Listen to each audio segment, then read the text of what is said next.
Pakistan is completely destroyed. और ऐसा मैं नहीं कह रहा हूँ, ऐसा उन्हीं के एक्स टेक चीफ ऑफिसर सबर जैदी का कहना है। उन्होंने मीडिया में ये ओपनली इंक्लूड कर दिया है कि पाकिस्तान अब एक बैंकरप्ट नेशन हो चुका है और वहाँ की करंट गवर्नमेंट बस इस बात को मानने से इनकार कर रही है। वहाँ की सिचुएशन इतनी ज़्यादा ख़राब हो चुकी है कि उन्होंने अपने 23 मार्च के नेशनल डे सेलिब्रेशन तक को कैंसिल कर दिया है। Economic collapse. Pakistan's economic crisis is deepening. Pakistan is in a state of mess. भयानक आर्थिक संकट में फंसे पाकिस्तान में 70 लाख से ज्यादा लोगों की नौकरियां एक झटके में चली गईं। आर्थिक बदहाली के बीच पाकिस्तान में आटा, चीनी और घी भी महंगा हो। और पाकिस्तान के डिफेंस मिनिस्टर ख्वाजा आसिफ ने यह साफ साफ बोल दिया है कि पाकिस्तान अब एक बैंकरप्ट नेशन हो चुका है और जिसकी जिम्मेदार वहाँ की खुद करप्ट पॉलिटिशियंस हैं। तो मैं तुम लोग को 3 मेजर प्रूफ्स दूंगा जिनसे तुम लोग को ये समझ में आ जाएगा कि पाकिस्तान अब एक बैंकरप्ट नेशन हो चुका है। तो सबसे पहले है मिनिस्टर पर्क्स एंड अलायंस। तो किसी भी देश की रिचनेस इस बात से पता चलती है कि उनके मिनिस्टर को कितनी सारी फैसिलिटीज़ दी जा रही है।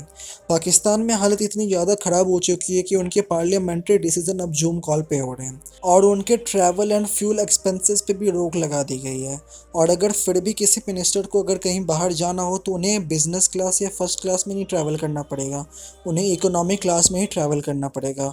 और वो जिस होटल में रुकेंगे उनका एक्सपेंसेस भी गवर्नमेंट नहीं देगी, उन्हें उसका एक्सपेंस खुद ही पे करना पड़ेगा।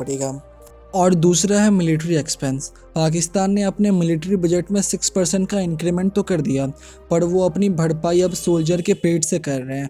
उन्होंने अपने खाने में बहुत ज़्यादा कटौती कर दी है और बहुत सारे जनरल चीफ का ये स्टेटमेंट है कि हमें अपने सोल्जर्स के पेट भरने तक के खाने अब नहीं मिल पा रहे हैं।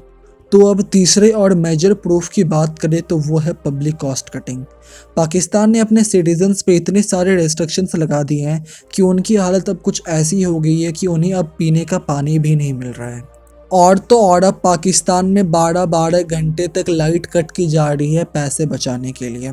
और वहाँ की हालत इतनी ज़्यादा ख़राब हो चुकी है कि इन्फ्लेशन रेट उनका 50 सालों में सबसे ज़्यादा है और उनके डेली यूज़ का सामान का भाव तो 400% से इंक्रीज़ हो चुका है। और ये सब देखते हुए वहाँ की जितने भी फॉरेन कंपनीज़ थी वो धीरे धीरे करके पाकिस्तान से अब निकलती जा रही हैं। उनमें कोई बड़े नाम है जैसे मारुति अपने प्लांट्स वहाँ पे अब निकालती जा रही है। और फार्मा कंपनी GSK उन्होंने भी अपने अब प्लांट वहाँ पे धीरे धीरे बंद करना स्टार्ट कर दिया है। और इन सब बातों से ये प्रूफ हो जाता है कि पाकिस्तान अब एक बैंकरप्ट नेशन हो चुका है। और ये बात पाकिस्तान के सिटीजन्स को भी समझ में आ रही है, इसीलिए वो पाकिस्तान को छोड़ के भागने लगे हैं। और उनमें से कुछ लोगों ने तो ऐसा भी स्टेटमेंट दिया है कि वो इससे अच्छा इंडिया में जन्म ले लेते हैं। और सबसे बड़ी बात कि पाकिस्तान ऑक्यूपाइड कश्मीर के जो लोग थे जो कि अपने आप को कट्टर पाकिस्तानी बताते थे, अब वो ऐसा डिमांड कर रहे हैं कि उनको इंडियन टेरिटरी के साथ जुड़ना है।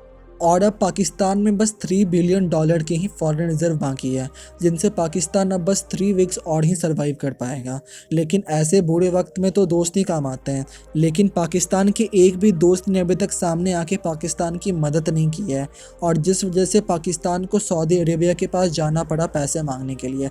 लेकिन सऊदी अरेबिया ने पैसे तो दे दिए, लेकिन इंसल्ट करते हुए ये क्या कि पाकिस्तान अगर अपने टैक्स की प्रोसेस को नहीं सुधारेगा तो फ्यूचर में पाकिस्तान सऊदी अरेबिया से किसी भी तरह की इन्वेस्टमेंट की उम्मीद ना रखे। और अगर हम लोग सऊदी अरेबिया के नज़रिए से भी देखें तो कौन सा देश ही किसी भी बैंकरप्ट नेशन में अपना पैसा इन्वेस्ट करना चाहेगा। और अगर आपने अभी तक ऑब्जर्व किया हो तो पाकिस्तान की हालत कुछ श्रीलंका जैसी ही होती जा रही है। तो तुम्हारा इस चीज़ को लेके क्या ओपिनियन है, तुम लोग कमेंट में शेयर कर सकते हो।